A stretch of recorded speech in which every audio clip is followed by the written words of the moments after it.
So nearby Nisha and Brad, what's your favourite video game soundtrack? OG Mega Bomberman on Mega Drive. That soundtrack was sick. That was a good one. I quite like, even though I wasn't too keen on the game itself, but the soundtracks from the Dragon Ball GT Final Battle.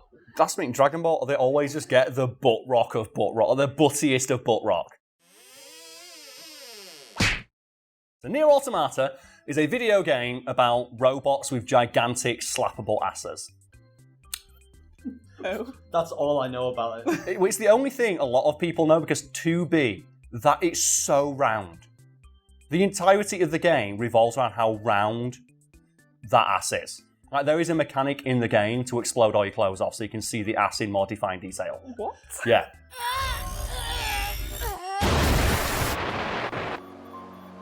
That's an actual thing? That's the thing in the game, yeah. And she also screams in, like, sexual ecstasy when you press the buttons, because of course she does. How welcome do you feel in this world and form of media, Nisha, when like that's a mechanic in a video game? Anyway, That's great. it's set on a post-apocalyptic Earth overrun by robots without the aforementioned giant slappable asses.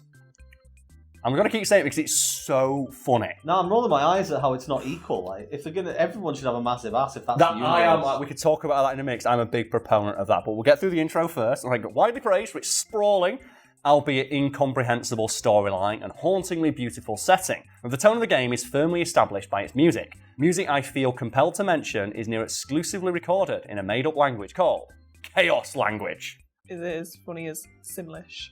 Oh man, like, what we've done, this is the second video we've done on like a video game featuring an entirely made-up language. So you mentioned Simlish there, Nisha, and we did do a video on Simlish, which you can find. Can we do the thing where we put a video on screen, or does it have to be at the end? Yeah, so if you point up left, your note that's in that. You're my left, yeah. We can put a video there where we talked about Simlish and how much effort they put into that, but we can just do a quick recap of it here, Nisha. What do you know about Simlish in regards to music in the Sims games?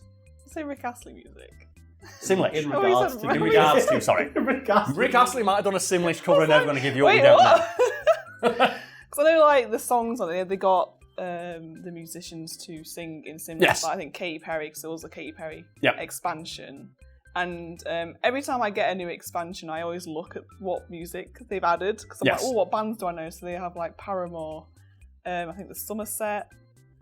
A lot of artists, yeah. There'll be Yeah, I think My Chemical Romance is on there. yeah, you can go look at the video we made on it to see like, a more comprehensive breakdown of it. But the short version is that for the Sims games they wanted just generic background music. I think like the first game just had like generic like rock, like jazz, like classical. And then for the second game, the expansion pack, they wanted to expand the musical repertoire of the game by recording covers of popular songs. And while they were in the process of trying to secure the rights, they found out that a lot of the people they were trying to get the rights from wanted to do the song themselves. Like you mentioned, Katy Perry was a big fan of The Sims. Yeah. And when they reached out to her to cover some of her songs in Simlish, she's like, well, I'll do that. And the same is true of a lot of artists who've been reached out to by the makers of The Sims and have been willing to either give permission for their songs to be covered in Simlish or record the version themselves. And something as well, which I've noticed because I have The Sims 4, Mm-hmm. there is so many different genres to choose from on the radio, but they have a retro station as well. And I was like, what's retro? And it is literally the music from The Sims 1. Oh, that's a good way to establish the universe. That's so good. And I love when they do stuff like that. And the amount of effort that goes into it is like quite commendable, as we cover in that video. But we'll move on to Nier Automata now. And the creator of Chaos Language, a singer called, and I have it here, Emmy Evans. And she performs most of the songs featured in the game, along with its prequel, simply titled Nier.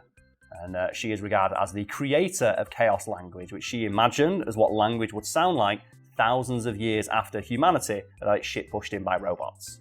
An example, for anyone who's wondering, is the song The Wretched Automatons, which is what Evans imagined English would sound like thousands of years in the future. So it's like you said there, of like, imagine a language has been dead for 1,000 years, but before it died for that 1,000 years, it evolved. And now it's like, a memory of a language that did exist once. So essentially she had to create a made-up language that sounded sort of English.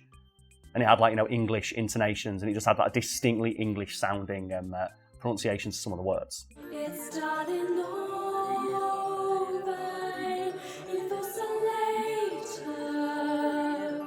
There's that guy we talked about Yep. a couple of years back who did that. He made he was singing in English, Yes. but it wasn't real words. But when you listen to it, it sounds to, well, even to us as well, but mostly to non-English speakers, Yes. it sounds like what English sounds like to them.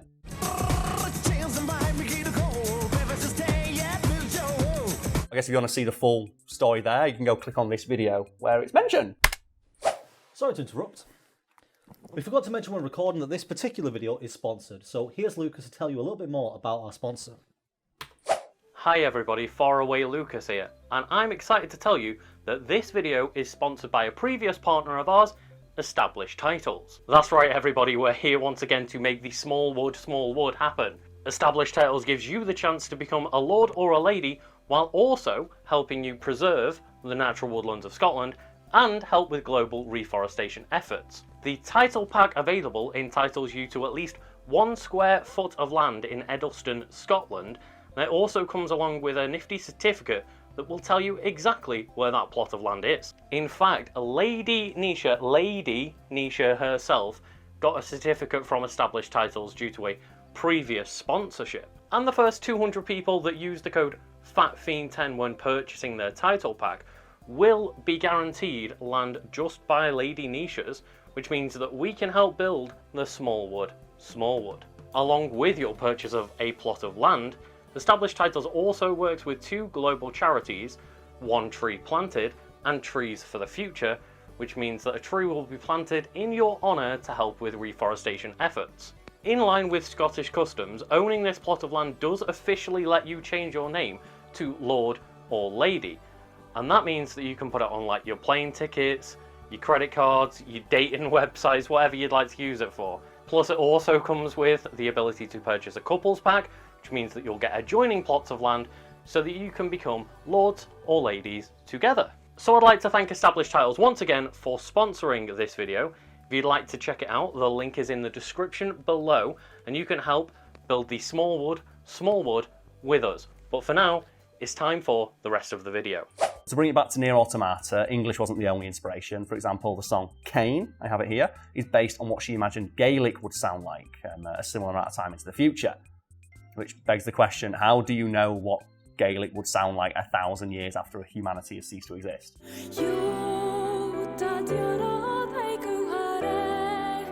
I feel like there'd have to be some kind of system in place to do that, like how you think a language would evolve. Yes, so what Evans did is she endlessly listened to examples of the languages she was using as the base of the song. So in regards to Gaelic, she just listened to hundreds of hours of YouTube videos of people speaking in Gaelic and would make extensive notes on what she thought were the most distinct parts of Gaelic.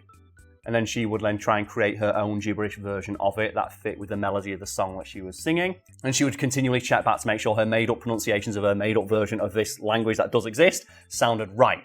And it's similar to that example we used there of like that guy singing in English gibberish. Like it's not English, but it sounds like English, and that's what she had to do for like a bunch of languages. And that's like a level of effort that's impressive to go for one song, let alone an entire soundtrack.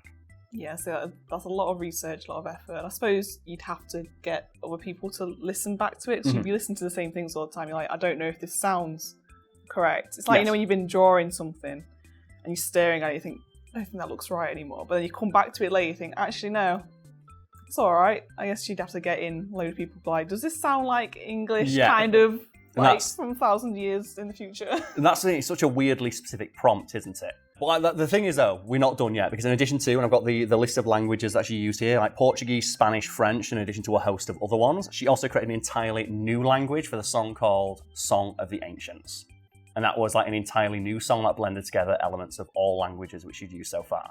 What would it sound like if every language blended together? So it had to include like, you know, notable features of near enough every language that also, you know, fit to a melody of a song that had been written.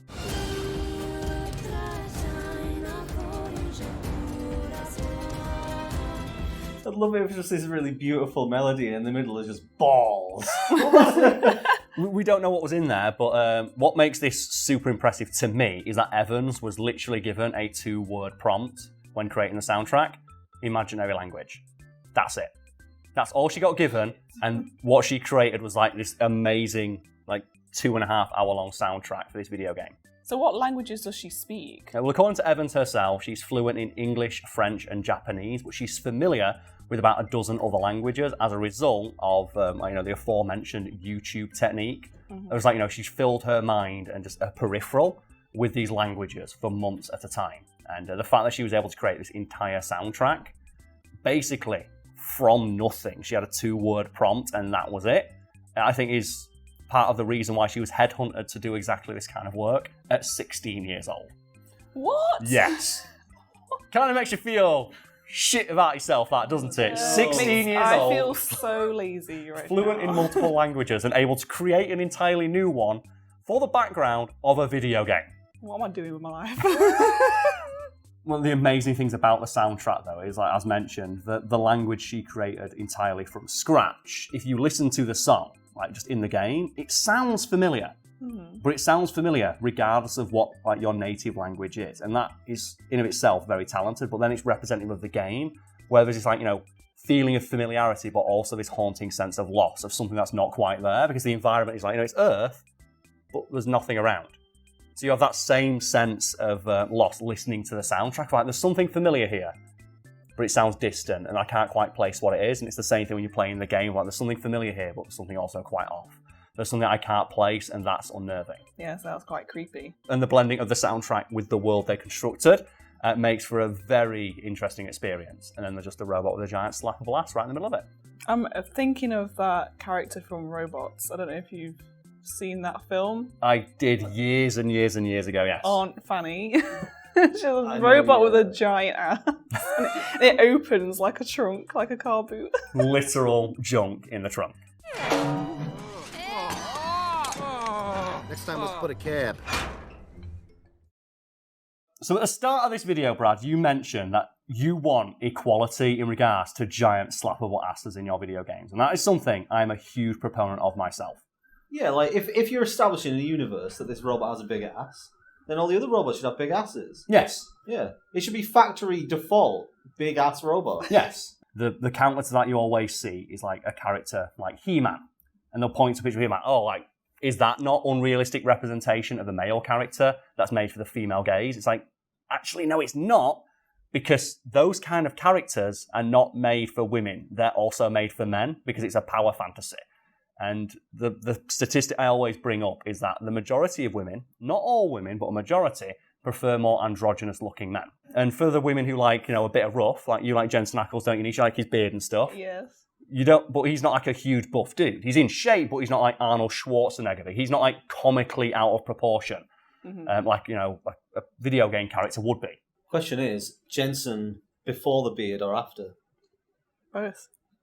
Yeah, but if you look at him in Supernatural, he's very well groomed. He takes care of himself. I think the term they'd use to describe is metrosexual, which is a really funny word to me. It's basically just, this is the word we had to make to describe men who moisturize. To be fair, I do quite like him. I like beards. Yes. So I do like him with the beard. And that's the thing as well, it takes away. all sorts. But when you have this discussion, someone always, they'll always point out like a character, like, a He-Man or something like that. Is that not also an unrealistic expectation to place upon men? But that's also men making that, because men like to play as those huge buff characters. Women, for the most part, don't like them. The stories I always tell in that regard are Metal Gear Solid, with the introduction of Raiden, who was created directly as a result of the fact women weren't playing Metal Gear Solid.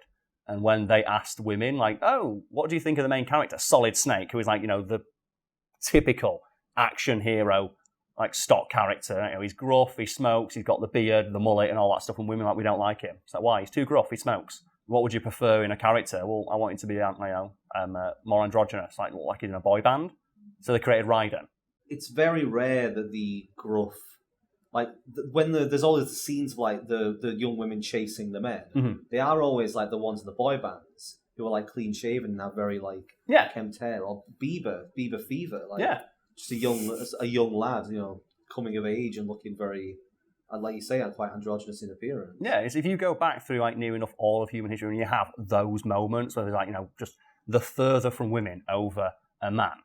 I can't think of one where he was like, a huge, big, buff dude. It's near always a guy who looks like, as you described, like, Elvis back in the day. Yeah. Very androgynous, his long hair, well kept. Like the Beatles, again, all like, when they were young and boy band, like, and again, androgynous appearance, like, just well-dressed, well-groomed. K-pop bands at the moment, all very well-dressed, well-groomed men who with, like, androgynous appearances, like soft features.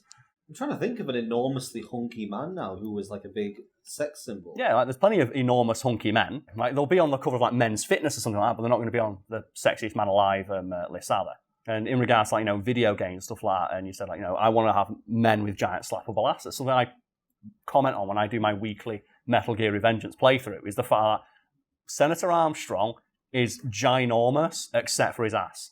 Like he has a pancake flat ass. But he's supposed to be super buff, and if he's super buff, he should have a big round ass. Yeah, The do number of them sumo squats. stomps he does as well. Yeah, Squats. but he has like his ass is like concave. It goes in, and it makes no sense that that character does not have a big round slappable ass because he's huge and buff and he does squats. So he should be like he says I play college ball, which means that he did squats to strengthen his legs. And he should have a giant slappable ass, but they don't give it to that character because they're like weirdly like scared of sexualizing a man in that way. But then you look at, Raiden, his robot body has a big codpiece and a round ass, and it's a robot body. And you'll have those weird men I mentioned earlier complain when they change female designs to make them more modest or more realistic. I remember for the Tomb Raider reboot where they changed Lara Croft's design to go from, the big old triangle tits to give her an athletic build more in keeping with, someone who climbs all the time. Yeah. And weird men got annoyed about it. And it's like, that's not what she'd look like. Like, yeah, she's a climber. She has a climber's build, an athletic build for someone who engages in constant, physically strenuous exercise. You know what always annoyed me was when you see the difference in armour for male characters and female characters. Because the females just got like a bra and pants on. So yeah, that's like 100% armour right there. And I'm fully okay with skimpy outfits of women in video games, as long as the men get the same. And that's why I will always respect the Tekken series for Tekken Tag 2, where they announced ahead of time the swimsuit costumes. And people are like, oh god, that's going to be really... You have fucking Nina Williams in a swimsuit. It's like, yeah, you are. But you're also going to have Jin Kazama in his swimsuit, so all the men got them as well. It's like, that's what we want. If you're going to put it in, give everyone their eye candy. If you're going to give them shirtless costume for all the women, shirtless costume for the men. And then make male characters who are attractive to women instead of just being power fantasies for men. And give them round, slappable asses as well. But it always frustrates me, especially I think it was Super Smash Bros, where they redesigned some of the people's builds in that game, including Solid Snake. And they made his ass less round.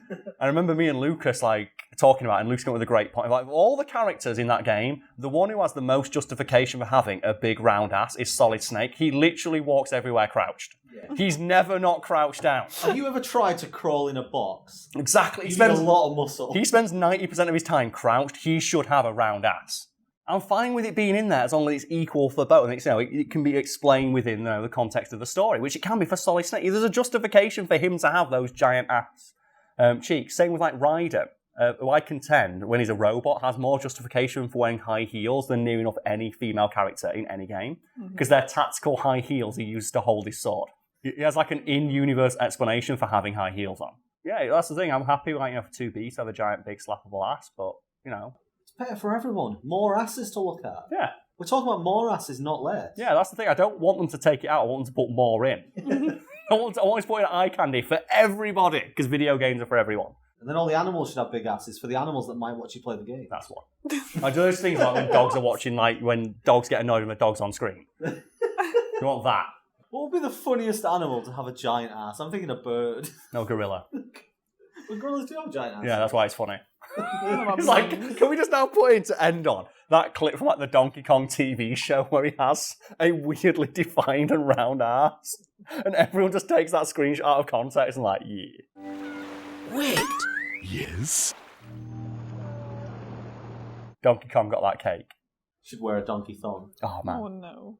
And I think one of the ways you can just highlight the inherent bias there is in the way characters are designed and who they're designed for in terms of eye candy and stuff. Is there a video game character that you find particularly attractive, Nisha? Or one that fits your mold of what you find attractive in a man? Because when I ask this question, I've played anyway. Yeah, because when I ask this question, I get one of two responses, and it's Link or Dante. But specifically I Dante think from Devil May Cry 3. My mind goes to Devil May Cry, but I've not played it. I don't really know that much about it. But the only games I've played don't really have attractive characters like GTA. The GTA. Trevor. Oof, Trevor, ideal man Trevor right there. Stephen Ogg, let's go. So I don't play enough of those sorts of games. I play a lot of simulation games and adventure games with Crash Bandicoot and stuff. I'm To be fair though, Crash Bandicoot is peak male form when he does that dance. I contend that the dance Crash Bandicoot does is like peak male confidence, and if you do that in a club, you're ready. Like peak male form, it's Crash Bandicoot. We only see how high he jumps. He's got them strong legs. He doesn't have a big ass. No, he's just From all those jumps. You know what? Give Crash an ass. He's got massive shoulders. He looks like Brock Lesnar, doesn't he? He looks like Triangle body. Big Dorito man. What an interesting conversation. I'm sure that people will be so mad about this one. I'm sorry, folks. Actually, no, I'm not, because the people it's pissing off are like weird bigots who like don't want women to play or enjoy video games. Fuck you. I'm just sorry for whichever one of us has to edit this. This end segment's over 10 minutes long. Sorry. It's all about asses. Oh, let's leave. Let's go.